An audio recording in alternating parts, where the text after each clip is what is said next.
Right, I just thought I'd chuck this on the beginning of the video. The video I'm about to like put up. You'll hear me keep sniffing and I wasn't actually going to do the video because I am quite bad. I haven't got I ain't got COVID. I just got a really bad cold. So I apologise for the sniffy kind of wheezy video. Right, hello, welcome back to the channel. This is going to be the first part in, I think it might be a 3-part series. And it's going to be when your top end starts getting a bit noisy. It's going to be adjusting the cam chain, the cam chain timing. And the first thing you need to do, which is going to be this video. And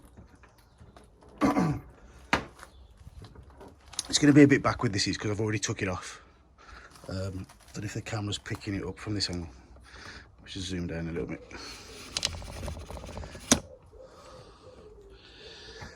Yeah, I think the camera's just about picking it up. If you look on your engine here, this is where these bikes have got an automatic cam chain adjuster. I'll say in a minute I'll reverse back how to actually get this off. But the first thing you want to be checking before you even start tearing your top end apart is make sure you haven't come to the end of your adjustment. So if you put the spring back in here, it'll push this out. That's what adjusts.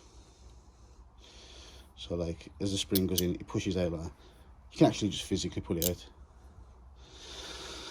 So when you originally take this out, if this is at the end of its adjustment and it won't go any farther, that means that like you need to definitely change your cam chain.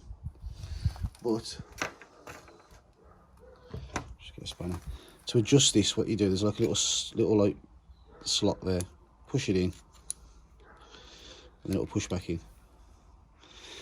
So if you take it out and it's only, say, halfway like that, then you know your cam chain's still okay.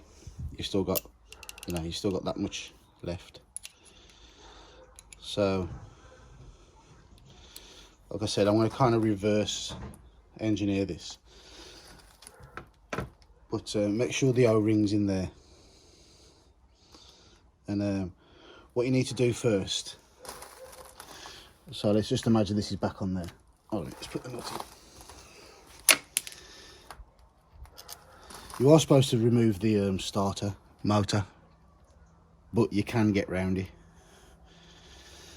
So if you're coming at a funny angle, you can get put the bolt in. That's it.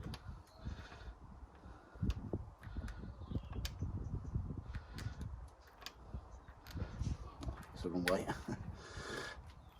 That's another thing as well. It goes a certain way. So the key pin points upwards, the bit that adjusts it. So the bit you press in to push it back in points up. So you put the bolt in. What you do is put the bolt in the hole first.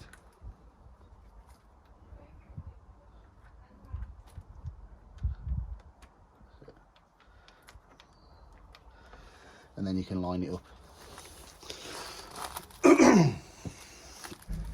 Drop the other bolt. So when you're initially taking this off, like you remember at the beginning of the video, I'd already took it off. So when you're initially taking this off, you need to take the back bit out first before you undo these. Just nip this up first. I'll talk you through it. See, mine was okay. I thought my cam chain was on its way out, but when I originally took this off, it was about halfway. Oh yeah, by the way, it's an 8mm spanner for these, for the ones that attach to the actual engine block. So that's an 8mm. Be super careful when you tighten these back up as well. You don't want to tighten them too tight, but it shears them off, because if it shears them off, then you're going to need a new engine block, or you're going to have to helicoil it. So you just nip them up so it's like reasonably tight. But you don't want to be hanging off it like.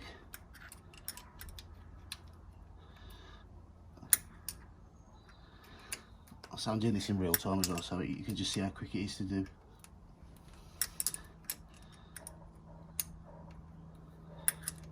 So that's pretty tight now.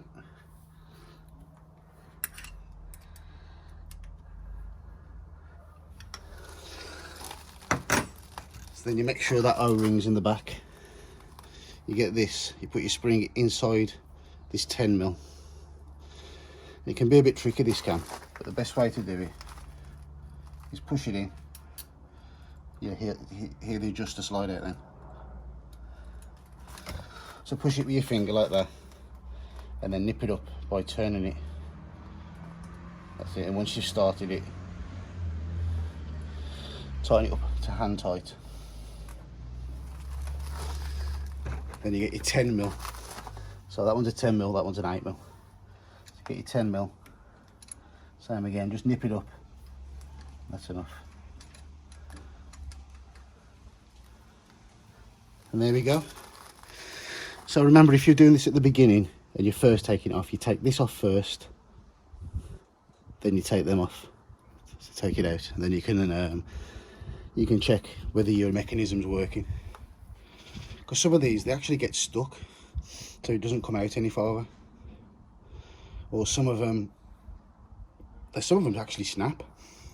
But this is part one of the videos anyway, so in the next couple of days I'm going to be taking the top off to show you how to check your valves and stuff. So till then, thanks for watching. So next time, bye.